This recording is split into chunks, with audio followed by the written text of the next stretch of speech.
ఈ వేదిక నుంచి కార్యవర్గ సభ్యులందరమే కూడా చిన్న విజ్ఞప్తిని రాష్ట్ర ప్రభుత్వాన్ని తెలియజేసుకుంటూ, ఆంధ్రప్రదేశ్ చలనచిత్ర వాణిజ్య మండలి పెద్దలందరూ కలిపి నాకు విశాఖపట్నం కోఆర్డినేటర్గా బాధ్యతలు అప్పచెప్పి, సో వారితో పాటు కలిసి నేను పనిచేస్తున్నందుకు చాలా ఆనందపడుతూ ఈ అవకాశాన్ని నేను సద్వినియోగం చేసుకుంటానని ఖచ్చితంగా ఈ సందర్భంగా నేను ప్రతిజ్ఞ చేస్తూ, శిరస ప్రతి ఒక్క అంశాన్ని కూడా మీ దృష్టిలోకి తీసుకొచ్చి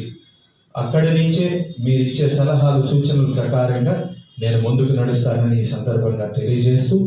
ఇంత చక్కటి అవకాశం నాకు కల్పించినందుకు